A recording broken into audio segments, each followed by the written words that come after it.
The Queen of Northwood High was going to get me killed, and it was all happening under a desk. 3 months before graduation, I was dozing off in calc, my right hand slipping from my lap. It landed with a soft, definitive thud on the nylon-wrapped thigh of my desk partner, Sophia Wallace. A jolt, sharp as a taser, shot through me. I was about to yank my hand back and start groveling, but she didn't move. Instead, she leaned closer, her warm breath ghosting against my ear. Her voice was a wisp, a thread of sound. "Don't stop," she whispered. "Please." I froze, my entire nervous system crashing. Holy shit, was this the same Sophia Wallace? The untouchable ice queen who communicated mainly through glares, and whose personality seemed programmed by a hostile AI? Then, a flicker of light from the corner of my eye. Her phone, hidden in her lap, lit up, and as I read the message on the screen, I realized I was in the middle of a minefield, and I had no choice but to walk through it. "Leo, wake up." Sophia's voice, sharp as ice chips, shattered my dream.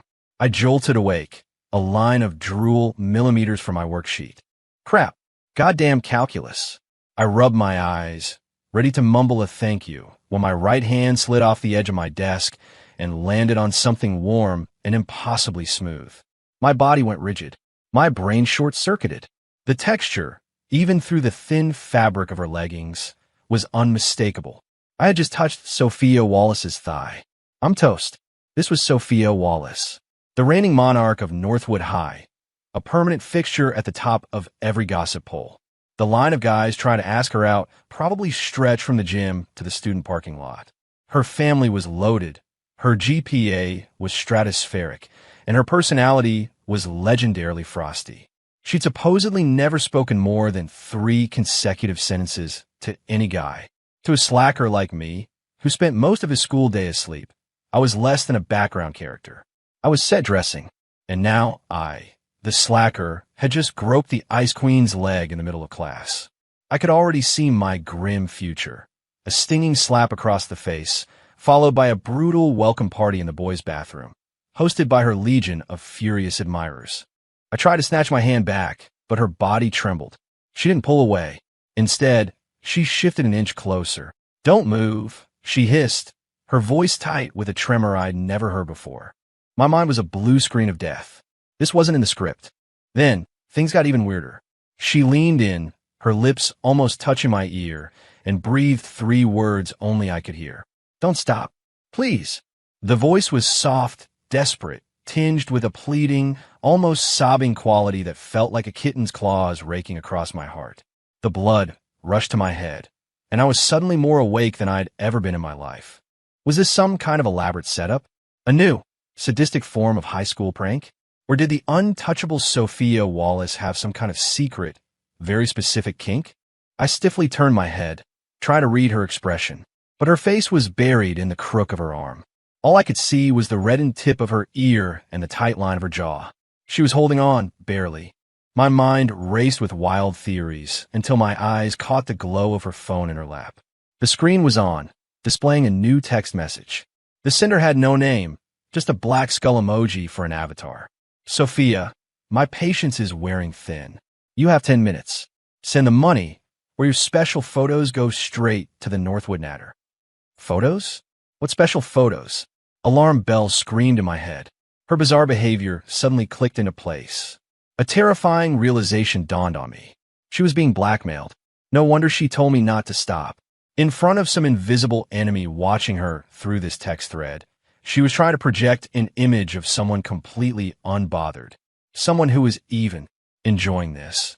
The thought left a sick feeling in my stomach.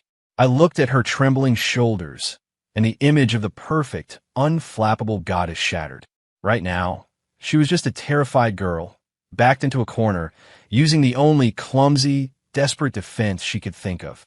I took a deep breath, pushing down my shock. My hand, instead of pulling away, gave her leg a gentle, reassuring pat. Then, under the cover of the desk, I pulled out my own phone and quickly sent her a text. "Need help. 1 second. 2, 3. Her screen went dark. No reply. But under my hand, I felt the tense muscle of her thigh relax just a little. The moment the bell rang, Sophia shot up from her seat like a startled rabbit and bolted from the classroom without a word. I watched her frantic retreat, a mix of emotions churning inside me.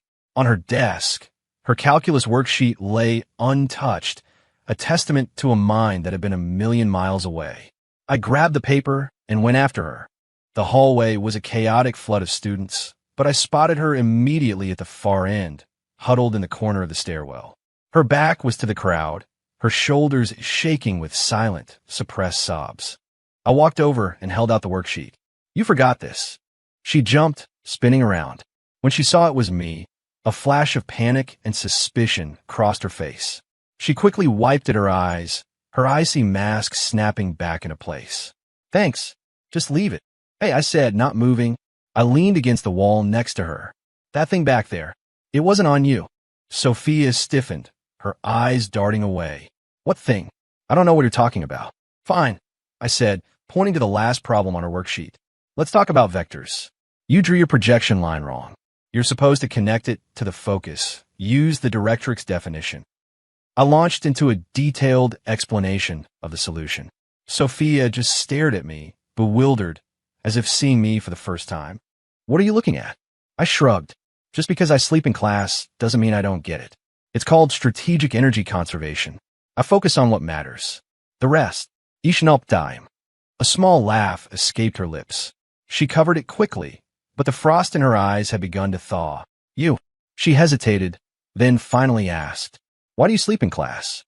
"Because it's boring," I said, matter-of-factly. "I already taught myself most of this stuff." Sleeping gives my brain a chance to buffer, to ponder the deeper questions. Like what? Like what's at the edge of the universe? What's the meaning of life? And why a girl who's in trouble would rather pretend to be enjoying a horrifying situation than just ask someone for help. My eyes met hers, my last words delivered softly, deliberately. The color drained from Sophia's face. She bit her lip, her hands twisting together in her lap until her knuckles went white. I recognized it as her nervous tick.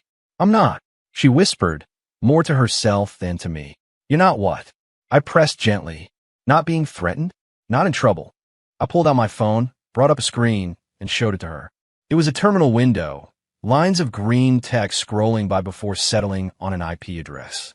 "The guy texting you is using a VPN, bouncing his IP through a few proxies," I said calmly. But the last node pinged off the cell tower right by the school's fine arts building. Took me about 10 minutes to nail him down. Sophia's head snapped up, her eyes wide with disbelief. Who are you?" "Leo Carter," I said, pocketing my phone and giving her a wide grin. "Just your average sleep-deprived high school student who happens to know a little magic." Looking at her stunned face, I knew her defenses were starting to crumble. And for the first time, in those eyes that were always as cool and clear as an autumn lake, I saw something different. It was a flicker of shock, of confusion, and a tiny, fragile glimmer of hope. "So, the guy threatening you is Brendan Pierce?" We were in the woods behind the school.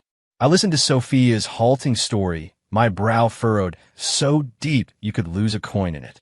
Brendan Pierce, Northwood's resident rich kid jackass, and one of Sophia's most aggressive admirers.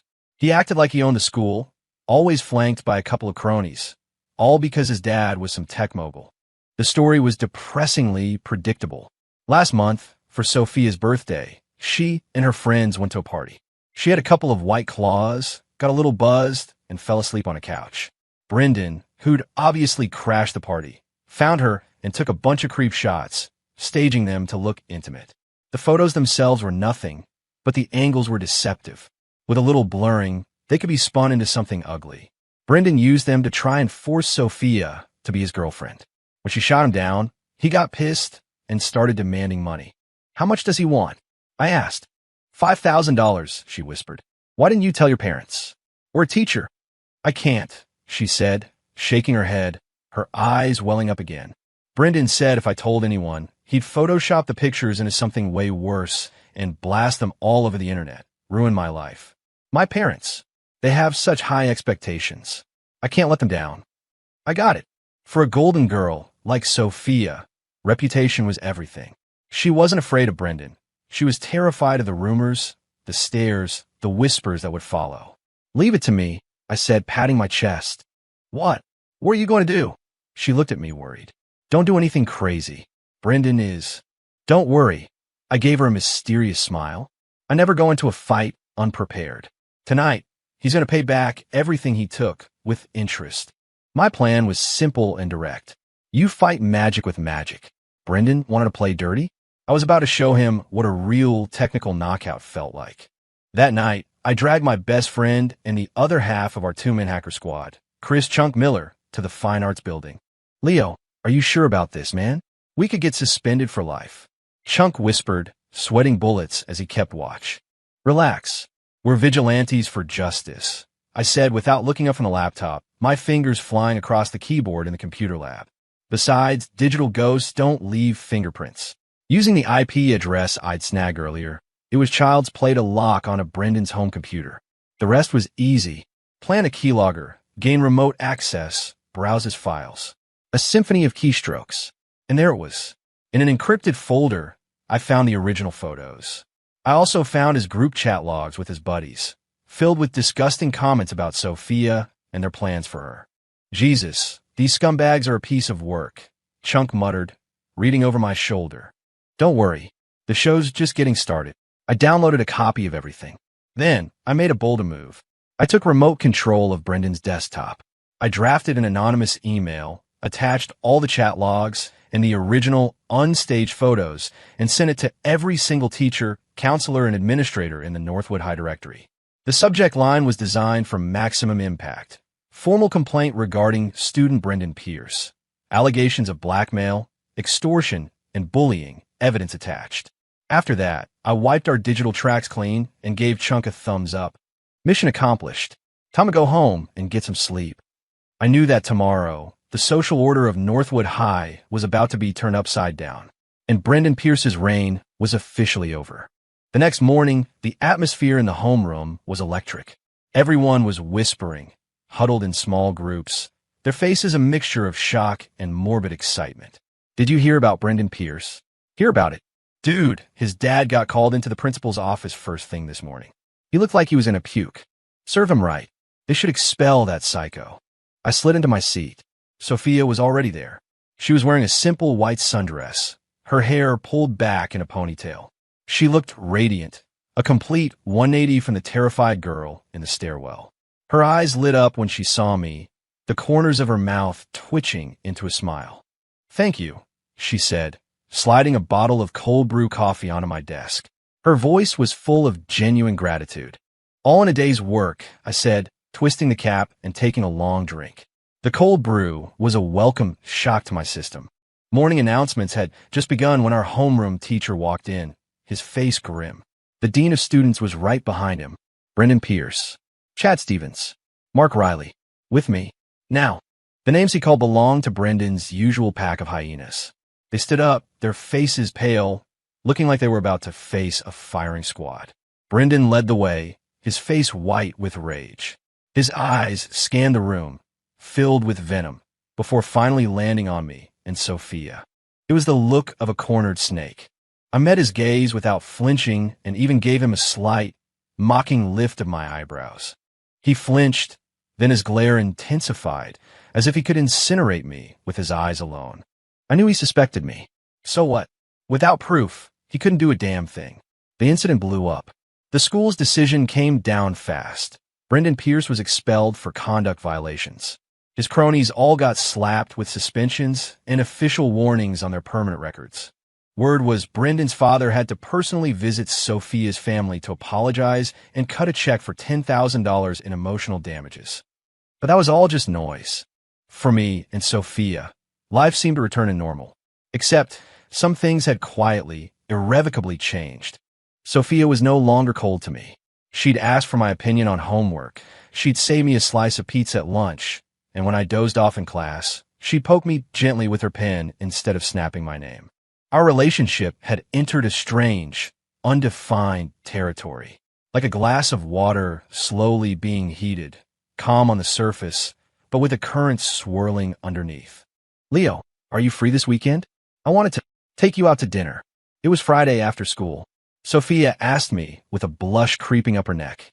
It was the first time she'd ever asked me out. My heart did a backflip, but I played it cool. Dinner? Sure. On one condition. What condition? I picked the place. The place I picked wasn't a fancy restaurant. It was a loud, chaotic, neon-drenched arcade downtown. When Sophia saw the flashing lights and heard the cacophony of 8-bit explosions and prize buzzers, she froze. This is your idea of dinner. Yep, I said, grabbing her hand and pulling her inside. Food for the soul is still food. Come on, let me show you the joys of us mere mortals. I bought a huge cup of tokens and proceeded to lead her on a grand tour. We started with the claw machine, moved on to the basketball shootout, and then graduated to the high-octane racing and fighting games. At first, Sophia was stiff and hesitant, but with a little encouragement, she started to let go. I showed her how to work the joystick, how to mash the buttons for a combo. When she finally beat my Ryu with a flurry of kicks from Chun-Li in Street Fighter, she leaped into the air with a shriek of triumph, grabbing my arm and laughing, the high and mighty Ice Queen completely gone. In that moment, the blaring music and flashing lights faded into the background. All I could see was her brilliant, unrestrained smile. I realized she was 1,000 times more beautiful when she was laughing than when she was trying to be perfect. It was almost 9 by the time we left the arcade. My arms were full of the mountain of stuffed animals I'd won for her. She was sipping a boba tea, the flush of excitement still on her cheeks. Have fun? I asked. Yeah, she nodded emphatically, her eyes sparkling like she'd swallowed a handful of stars. I've never felt so relaxed. She told me that her entire life had been lived under the weight of her parents' and teachers' expectations. She had to be the best, the most perfect daughter and student. No flaws, no missteps. A place like an arcade was a forbidden planet she'd never even dreamed of visiting. You know, being immortal is actually pretty great, she said, looking at me. Told you, I said with a cocky grin. Our capacity for fun is beyond your comprehension. We walked side by side, the streetlights stretching our shadows long behind us. The mood was perfect. I felt like it was time to push things forward. Sophia. I cleared my throat about to speak when my phone buzzed rudely in my pocket. It was Chunk. Leo, dude, it's bad. It's really bad. His voice was frantic. You need to check the Northwood Natter, like, right now. A rock dropped in my stomach. I had a very bad feeling about this. I quickly pulled out my phone and navigated to the school's notorious gossip site. A post, bolded and highlighted in red, sat at the very top of the page. The headline was pure poison. Shocking. Northwood's Ice Queen Sophia Wallace's perfect image shatters. Is she paying slacker Leo Carter for his services? Exclusive photos from their date inside. Below the headline were a series of photos from the arcade. There was one of me leaning close to her, teaching her the game controls. One of her grabbing my arm in excitement after she won. One of us walking together, my arms full of stuffed animals. The angles were intentionally malicious, each one framed to imply a sleazy, transactional intimacy. The poster was a newly registered anonymous account, but the style, the sheer viciousness. It reeked of a familiar brand of loser. Brendan Pierce. I knew it instantly. He'd been expelled, and this was his pathetic, vindictive comeback. He couldn't use the old photos of Sophia, so he was targeting both of us, trying to drag us down into the mud with him. The comment section was already a cesspool. WTF, no way. Sophia is into that burnout, Leo. You didn't read the headline, dumbass? She's paying him. He must have some dirt on her. Damn, the secrets of the 1%. Guess this is how the rich girl/slacker thing works. I was shaking with rage, staring at the venom on the screen. I looked over at Sophia. She'd seen it too. Her face was ashen. The boba tea slipped from her grasp and splattered on the sidewalk. She looked like she was about to collapse. Don't be scared. I grabbed her hand. It was ice cold and trembling. I looked her straight in the eye and said, one word at a time, I'll handle this. I promise. Leo, I'm so sorry. I got you into trouble again. Sophia was quiet and withdrawn the whole way home. Don't be ridiculous, I said, squeezing her hand, try to transfer some of my warmth to her. This isn't about you. This is about him. That son of a bitch is coming after me. But, no buts, I cut her off. The truth is the truth. We can't control what idiots say. All we can do is slap them in the face with the facts. I sounded confident, but I knew this was trickier than last time. Last time, Brendan was clearly in the wrong, and we had the receipts. This time, he was smarter. He was using a slanderous narrative, twisting real photos into lies. That kind of rumor is the hardest to fight. The more you deny it, the guiltier you look. So, what's your plan? Sophia asked, her voice laced with worry. The master has his methods, I said, giving her a mysterious wink. Just wait. Tomorrow's show is going to be epic. After I dropped Sophia off, I immediately called Chunk. Chunk, my man, do me a favor. You still have that little care package we downloaded from Brendan's computer? You know it, bro. Backed it up in triplicate. Perfect. I need you to go through it and pull out every piece of dirt you can find on Brendan and his crew. I want the hard stuff. Photo evidence, video, stuff that will absolutely destroy him. Consider done, Captain. I'm on it. After hanging up, I logged onto my own computer and started my own work. Did Brendan really think an anonymous account could hide him from me? So naive. As far as I was concerned, if you've touched the internet, you're standing naked in my living room. It took me less than 30 minutes to pinpoint his location again. And this time, I went further. I piggybacked off his connection, cracked his social media, and dug up a veritable archaeological record of every scummy thing he'd ever done. Looking at the neatly compiled folder on my desktop titled Brendan Pierce, a complete history of douchebaggery, I smiled. It wasn't a nice smile. Oh, Brendan, I murmured to the screen. You just had to come back for more, didn't you? They say the internet never forgets. Well, neither do I. The next day, just as the gossip about me and Sophia on the Northwood Natter reached its fever pitch, a new post appeared. It landed with the force of a tactical nuke. The title was simple and brutal. Let's talk about the real Brendan Pierce. The post contained no commentary, just a long, scrolling list of evidence. Video of him bullying freshmen, screenshots of him cheating on exams, leaked DMs of him bragging about his dad, getting him out of DUI, a detailed timeline with receipts of him cheating on 3 different girls simultaneously. Each entry was a kill shot. At the very end of the post, I added a personal note. Some people are so covered in their own filth. Their only goal is to drag others down with them. Brendan, don't think you're safe behind your keyboard. Your slanderous posts against Sophia Wallace and Leo Carter have already been reported to the police. A little friendly advice. Know when to quit. Because next time, the things we release might be even more. Interesting. The post detonated the forum. Public opinion didn't just shift. It did a violent 180-degree spin. Holy crap. The plot twist of the century. Brendan is a monster. I knew it. No way Sophia would be with Leo. It had to be that psycho Brendan pulling strings. My heart goes out to Sophia and Leo. Can't believe they had to deal with this crap. Yes, report him. People like that need to face real consequences for cyberbullying. The original post attacking us was quickly buried under an avalanche of angry comments. The tide had turned completely. I sat in my seat, scrolling through my phone, a deep sense of satisfaction washing over me. This was the effect I wanted. The best way to kill a rumor isn't to deny it. It's to drop a truth bomb so massive it blows the rumor off the map. Sophia, sitting next to me, was looking at her own phone. Her eyes were red, but she was smiling. Leo, you're just... She looked at me, speechless for a moment, before finally breathing out 2 words. So cool. Just your friendly neighborhood slacker, I said, trying for a cocky hair flip and failing. But, she asked, a hint of worry returning. Are we really reporting him to the police? Absolutely, I nodded. You can't go soft on people like this.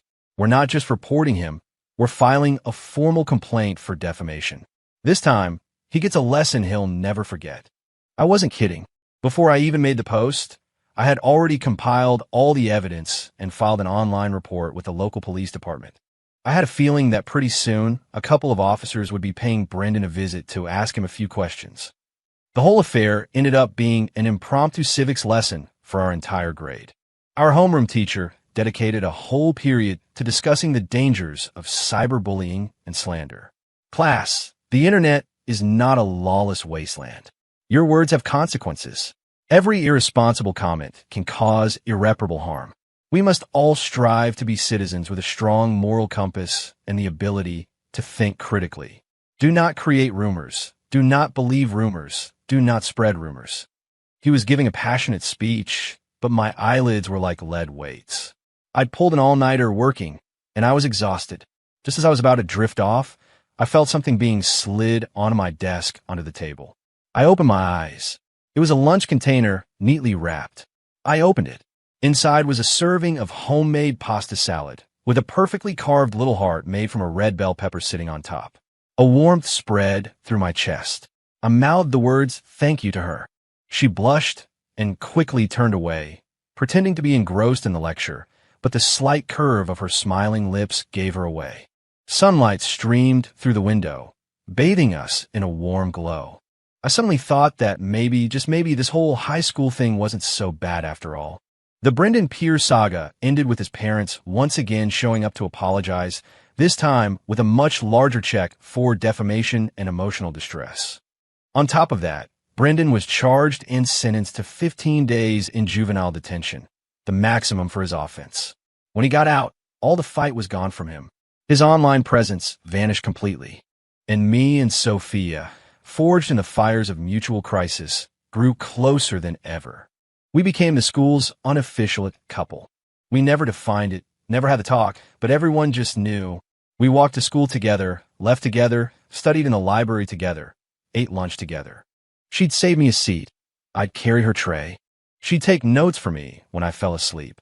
I'd break down the most complex physics problems for her in the simplest terms. The feeling was new and wonderful. It was like drinking a glass of warm water. Simple, comforting, and exactly what I needed. In the final month before finals and college decisions, the tension at school was thick enough to cut with a knife. Everyone was a machine, running on caffeine and anxiety, grinding through practice tests. Even a professional slacker like me started limiting my sleep to 7 hours a night. Sophia was in overdrive. She was already a genius, but now she was pushing herself to the absolute limit. I'd see her late at night, studying in the dorm hallway under the dim fluorescent lights, and it made my heart ache. Hey, superstar, you keep this up. You're going to achieve academic nirvana and physically ascend from this mortal plane, I said, cornering her in the stairwell after a late-night study session. I have to. It's the final stretch. I don't want to have any regrets, she said, rubbing her tired eyes. Ever hear of work-life balance? I pulled a pair of movie tickets from behind my back and dangled them in front of her. Come on, your friendly neighborhood burnout is prescribing a mandatory relaxation session. But I have a whole packet of practice tests to finish. Forget the tests, I said, snatching the packet and stuffing it into her backpack. Tonight, your only assignment is to watch a movie with me. I half-dragged, half-convinced her to the theater. The movie was some popular coming-of-age film about, ironically, the pressures of senior year. About halfway through, I felt a weight on my shoulder. I turned my head. Sophia was leaning against me, fast asleep. She was sleeping deeply, her long eyelashes casting little shadows on her cheeks. Her steady, even breaths tickled my neck. I didn't dare move. I sat there, stiff as a board, letting her rest. I have no idea what happened in the rest of the movie. My entire world had shrunk to the warm, trusting weight of the girl on my shoulder. I thought back to our first close encounter that day in class. She looked like she was sleeping then, too, but inside she was terrified.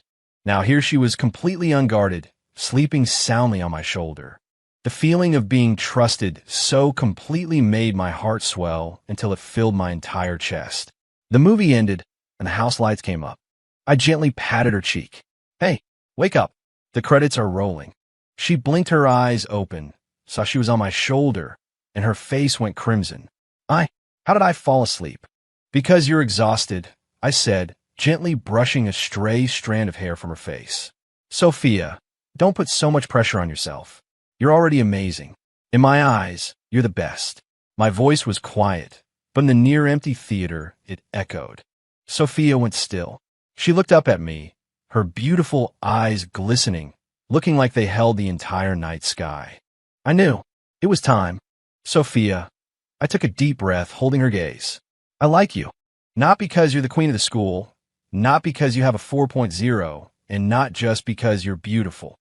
I like you because you're the girl who secretly takes notes from me when I'm asleep. Because you're the girl who wordlessly hands me a cold drink after practice. Because you're the girl who chose to trust me when you were in trouble. I like the girl who screams with laughter after winning an arcade game. The girl who gets emotional over a movie, the strong, kind, brilliant, real girl I've gotten to know. So, Sophia Wallace, will you be my girlfriend? The words hung in the air. My palms were sweating. Sophia didn't speak. She just stared at me. Her eyes grew redder and redder, until big, fat tears broke free and rolled down her cheeks. I panicked. Hey, whoa, don't cry. If you don't want to, it's cool. Just forget I said. Before I could finish, she launched herself at me, wrapping her arms around my neck in a fierce hug. Yes, she sobbed in my shoulder, her voice muffled. Leo, you idiot. I've been waiting for you to say that for so long. I froze for a second, then a wave of pure joy crashed over me. I hugged her back, holding her tight, like I could somehow absorb her into my very being. Me too, I whispered into her hair. Me too. We talked for a long time that night, about our first impressions, the accident in class, and all the chaos we'd weathered together. We realized the seeds of whatever this was had been planted long ago, quietly, without either of us noticing. Finals came and went in a blur. We walked into the testing center together, giving each other one last hug for good luck. The moment we walked out of our last exam, the sun was shining. We looked at each other and smiled, both of us seeing the same bright future reflected in the other's eyes. The scores came back. We both crushed it. I did better than I ever expected and got into my dream computer science program. Sophia, unsurprisingly, was accepted to the best university in the state. Luckily, they were in the same city. On move-in day, I went with Sophia to her new campus. Her dorm room was nice, a quad with its own bathroom and a little balcony. I helped her make her bed and unpack her boxes, sweating through my t-shirt.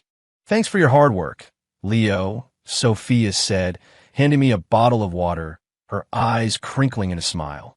All part of the boyfriend's service package, I said, chugging half the bottle. Once she was all settled, we walked hand in hand across the beautiful, sprawling campus. The setting sun cast a golden glow over the lake. Leo, Sophia said, stopping and turning to me. Do you remember? The first time. You know, that time. Which time? I teased. You know, the leg-touching time, she said, half embarrassed, half annoyed, giving my arm a light punch. Oh, I drew out the sound. That time. Of course I remember. Probably the single most terrifying moment of my entire life. Oomph. You got off easy, she muttered. Yeah, I said, smiling as I pulled her into my arms. I got the deal of a lifetime. I leaned down and kissed her. Her lips were as soft and sweet as I had imagined. Under the setting sun, our shadows stretched long behind us, merging into one. And I realized that the afternoon I accidentally touched the untouchable girl's leg wasn't an accident at all. It was the luckiest, most fateful moment of my entire life.